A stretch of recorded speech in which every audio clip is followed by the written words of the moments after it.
Bismillahirrahmanirrahim. Assalamualaikum and good morning to everyone. So today, me, Putri Munira binti Mak Shukri, and you can call me Muni with my other group members, which is Suhada, Shafia, and Raja. We will present to you direct and indirect speech.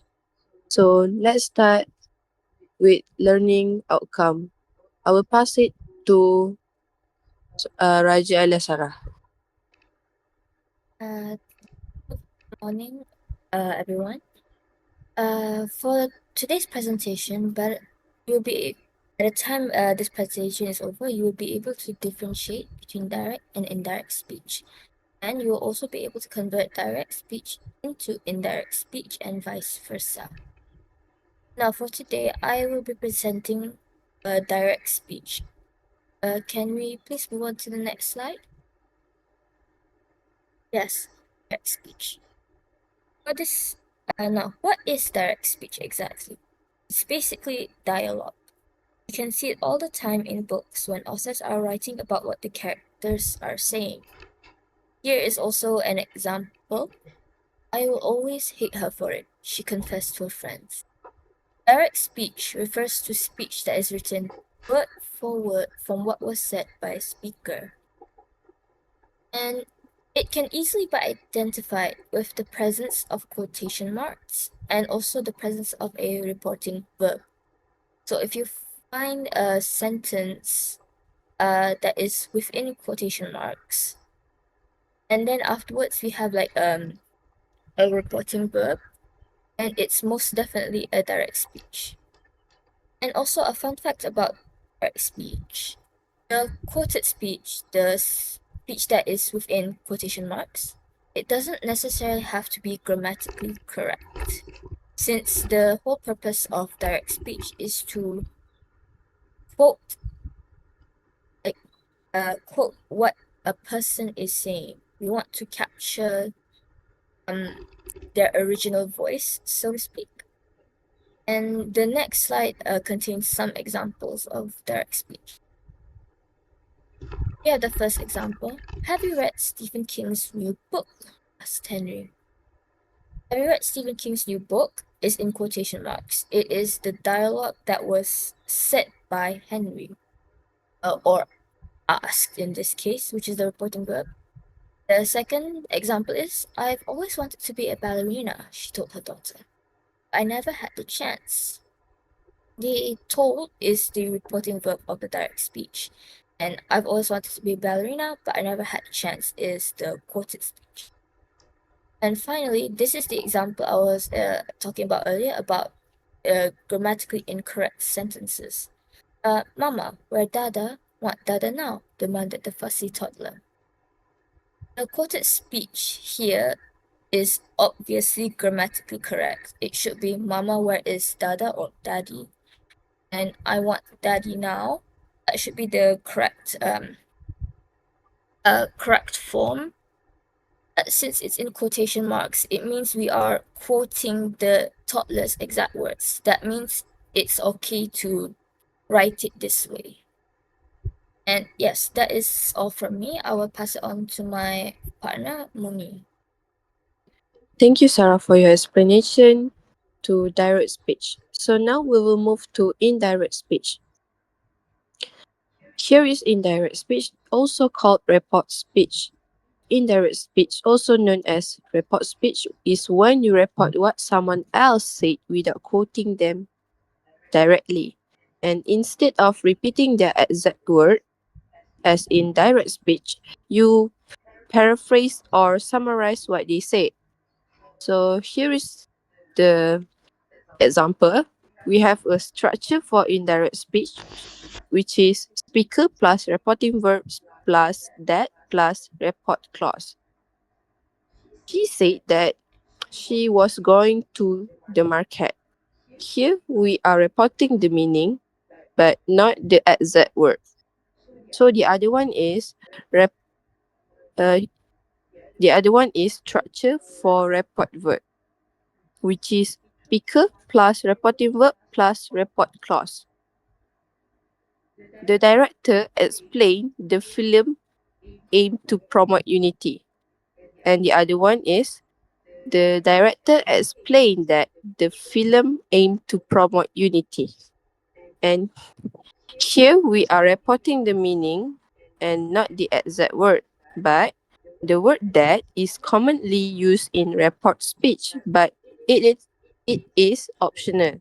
Like if we don't use that in this sentence, it's still correct. And then complete. So that's all. I'm sorry. So let's move to the tenses. So here is the tenses. Key change from direct to indirect speech. Like tenses change bed shifting. Like present to past. I am tired and he's and he said that he was tired. To the past, to past perfect. I ate pizza. To she said she had eaten pizza. So here we have a clear view for tenses because most of it use the present past and past to past perfect. So that's all from me. I will pass it to Suhada for pronouns. Alright, thank you, Muni, for explaining about tenses. I'll be explaining how pronouns change when we went from direct to indirect pronouns. When from indirect to indirect. Pronouns need to be changed to a suitable one depending on the reporter's perspective. For first person pronouns like I or we need to change them to match the subject of the reporting verb. So for example, I am tired becomes he said he was tired.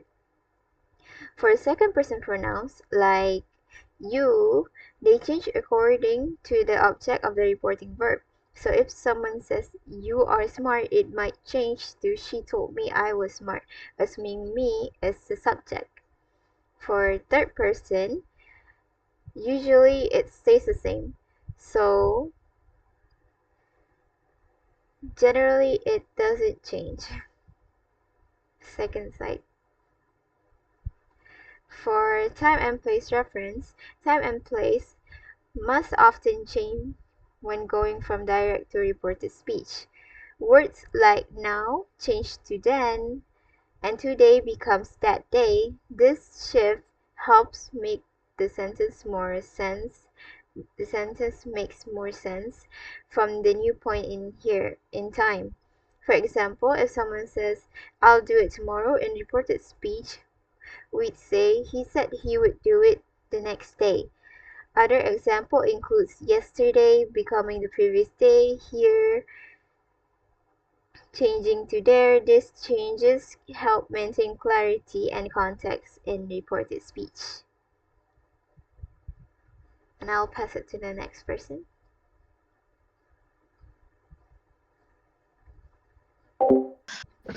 Alright. Uh, Hi everyone. Okay, I will be explaining how modal auxiliary verbs change when we use indirect speech.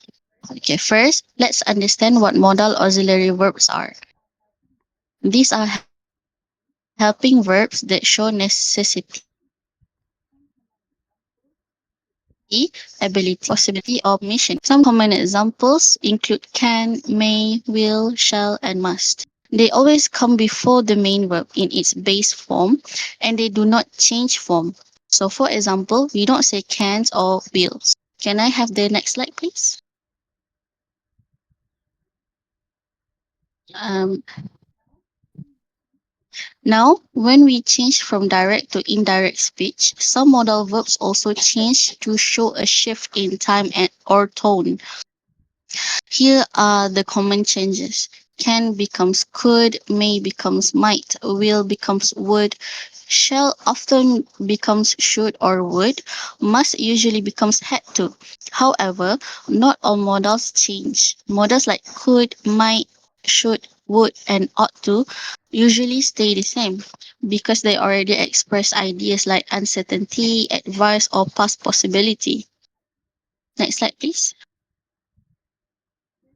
Let's look at some examples. Okay. Uh, in direct speech, I can speak French, but in indirect speech, she said she could speak French, which can changes into could. Next example, I may come, but in indirect speech, she said she might come. May becomes might.